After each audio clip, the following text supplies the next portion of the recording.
Welcome to State of the State. I'm John Calavalli, hosting this edition. And quite honestly, I consider this a special edition of State of the State because our guest, founder and chairman of the Moderate Party of Rhode Island, is bringing us some very good news, at least what he considers to be very good news. Welcome back to the program, Ken. And the last time you were here, you were in the thick of it, approaching some very significant events.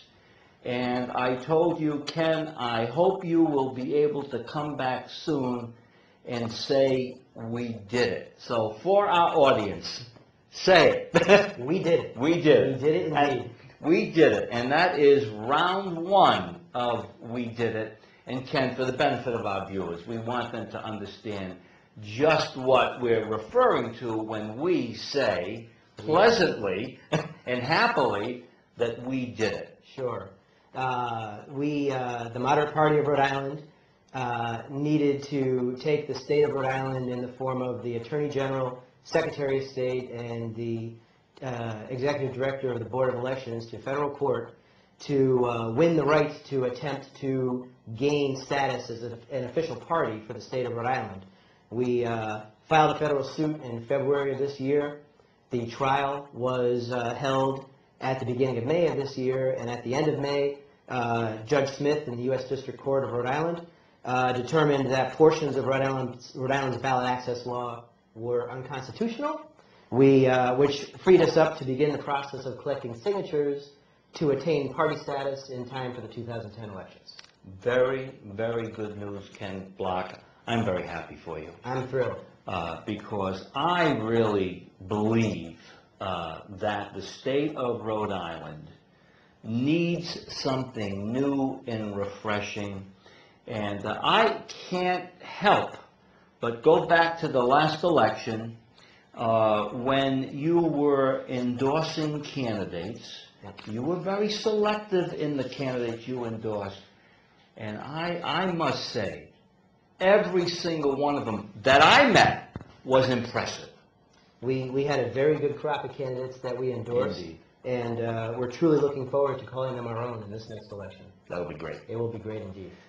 Ken, just so that our viewers will understand, number one, why you had to go to court, I'd like you to explain that this court decision allowed you to begin doing something now that you would not have been able to do until January of 2010. Sure. The process of becoming qualified as a political party in Rhode Island, the requirements set out in law require us to collect 23,588 signatures of registered Rhode Island voters.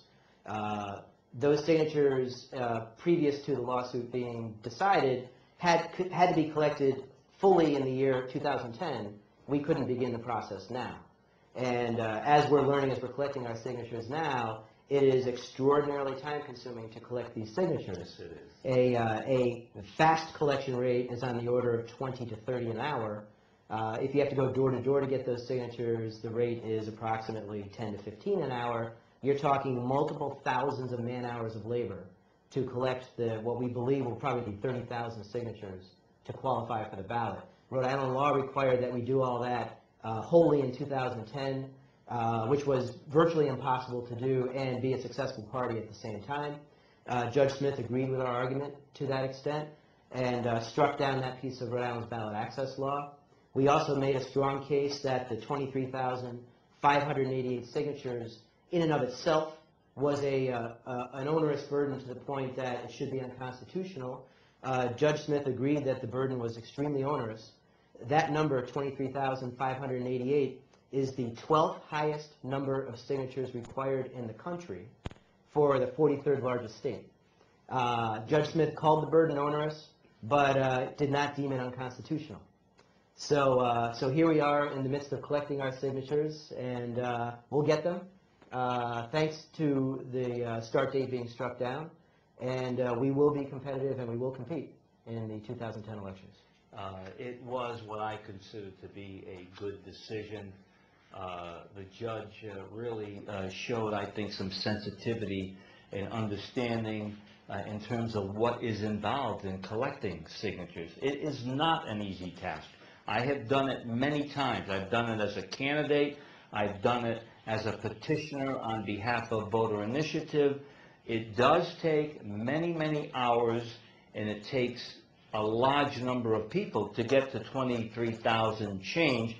And I might add, Ken, that number represents 5% of the votes the governor received in the last election. That's correct. And so that number will... These votes were 5% of the vote for president in 2008. For president, 2008. Yes. And so that number changes according to the number of votes that are cast in a given general election. Yes.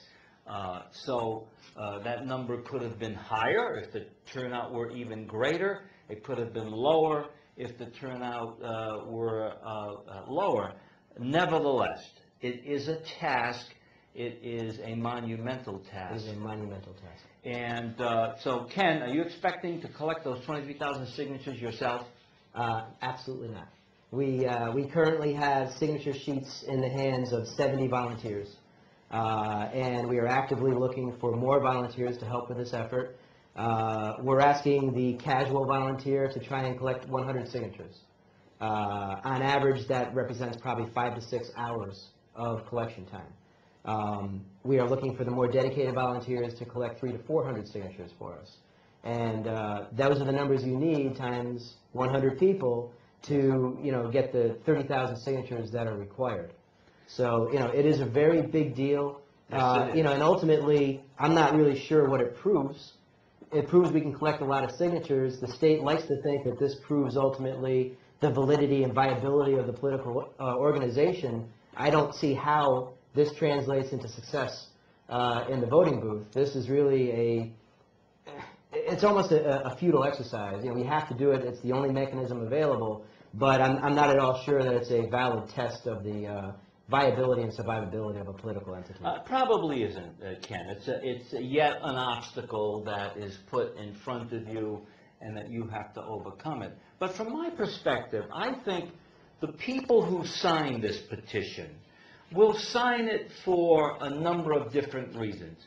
They're tired, they're fed up to here with the status quo. They want something different, they want to have a choice. In many instances, there's not much of a choice, if any. Many seats in the General Assembly go uncontested. So some people will sign this because they want to see the choice that the moderate party will offer them. Correct. The vast majority of people that we present these signature petition sheets to gladly sign. When they understand that signing these sheets doesn't affect your party affiliation, these sheets don't obligate you to anything, you're not getting on any mailing list, that the only purpose of these sheets is the registered voter indicating to the state of Rhode Island that they would like to see yet another choice on the ballot. When people understand that, I would say probably 95% of people that we approach gladly sign. You know, Ken, when I was a candidate, and I've been a candidate on occasion, I have made a special effort to sign my competitors' nomination papers. Now, one might ask, well, John, why would you do that? You're signing your competitors' nomination papers? I'll tell you why. I believe that the people of this state and the people of this country are entitled to a robust democracy, a robust discourse.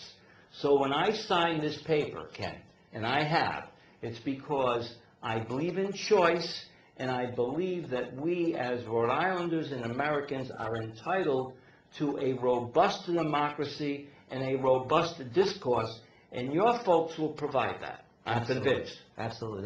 That is the primary reason